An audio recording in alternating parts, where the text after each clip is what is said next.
ಬದುಕುವ ಛಲ ಮತ್ತು ಹಠ ಇದ್ದವನಿಗೆ ಮಾತ್ರವೇ ಬದುಕು ಅಂತ ಹೇಳ್ತಾರೆ. ಬದುಕುವ ಛಲ ಅಂದರೆ ಎಲ್ಲ ಕಷ್ಟಗಳನ್ನು ಎದುರಿಸಿ ಆತ್ಮವಿಶ್ವಾಸ ಮತ್ತು ಸ್ವಾವಲಂಬಿ ಜೀವನ ನಡೆಸುವ ಗಟ್ಟಿಯಾದ ನಿರ್ಧಾರ. ಇದು ಮನುಷ್ಯನಿಗೆ ಅತಿ ಕಠಿಣ ಪರಿಸ್ಥಿತಿಯಲ್ಲೂ ಜಯಶಾಲಿಯಾಗಲು ಸ್ಫೂರ್ತಿ ನೀಡುತ್ತೆ ಅಂತಲೇ ಹೇಳ್ಬೋದು. ಸ್ನೇಹಿತರೆ, ಬನ್ನಿ ಈ ಒಂದು ವಿಡಿಯೋದಲ್ಲಿ ತುಮಕೂರಿನಿಂದ ಕಣ್ಣಿಲ್ಲದ ಒಬ್ಬ ವ್ಯಕ್ತಿಯೊಬ್ಬರು, ಒಂದು ರೀತಿಯಲ್ಲಿ ಕಲಾವಿದರು ಅಂತಲೇ ಹೇಳ್ಬೋದು. ಇವರು ನಮ್ಮ ಶಾಲೆಗೆ ಬಂದು ತಮ್ಮದೇ ಆದ ಮಾತುಗಳಿಂದ ಹಾಗೆ ಹಾಡುಗಳನ್ನು ಹಾಡೋದ್ರ ಮೂಲಕ ನಮ್ಮ ಮಕ್ಕಳನ್ನು ಮನರಂಜಿಸಿದರು. ಕಣ್ಣು ಜೀವನದ ಅತ್ಯಮೂಲ್ಯವಾದ ಅಂಗ. ಕಣ್ಣಿಲ್ಲದ ಜೀವನವನ್ನು ಊಹಿಸ್ಕೊಳ್ಳೋಕ್ಕೂ ಸಾಧ್ಯ ಇಲ್ಲ.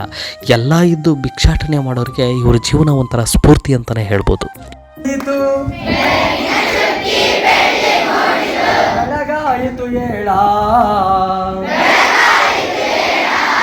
ಮುಂಗೋಳಿ ಕೂಗಿ ಮುಡನರವಿತು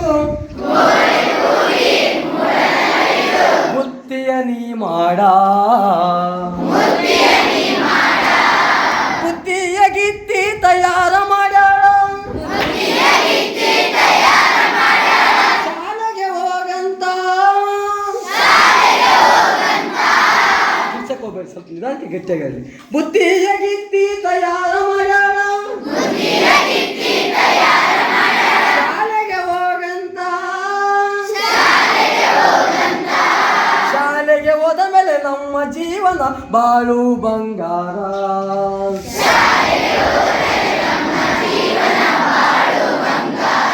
ಶಾಲೆಗೆ ಹೋದ ಮೇಲೆ ನಮ್ಮ ಜೀವನ ಬಾಳು ಬಂಗಾರ.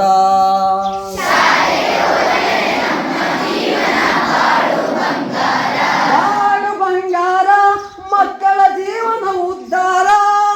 ಬಾಳು ಬಂಗಾರ, ಮಕ್ಕಳ ಜೀವನ ಉದ್ಧಾರ.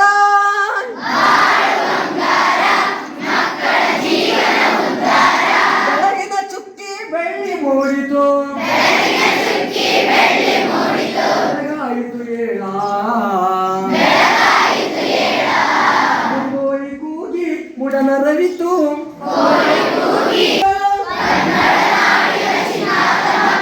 ಚೆನ್ನಾಗಿ ಓದೋಣ, ಕನ್ನಡ ನಾಡಿನ ಚಿನ್ನದ ಮಕ್ಕಳು. ಚೆನ್ನಾಗಿ ಓದೋಣ, ಚೆನ್ನಾಗಿ ಓದಿ ತಂದೆ ತಾಯಿಗೆ ಹೆಸರನ್ನು ತರೋಣ. ಚೆನ್ನಾಗಿ ಓದಿ ತಂದೆ ತಾಯಿಗೆ ಹೆಸರನ್ನು ತರೋಣ.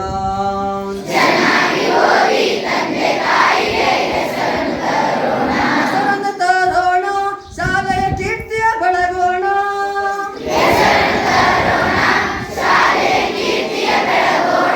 ಹೆಸರನ್ನು ತರೋಣ, ಶಾಲೆಯ ಕೀರ್ತಿಯ ಬೆಳಗೋಣ.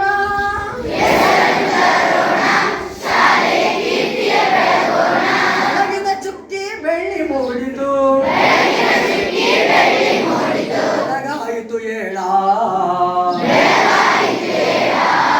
ಮುಂಗೋಳಿ ಕೂಗಿ ಮುಡನರವಿತು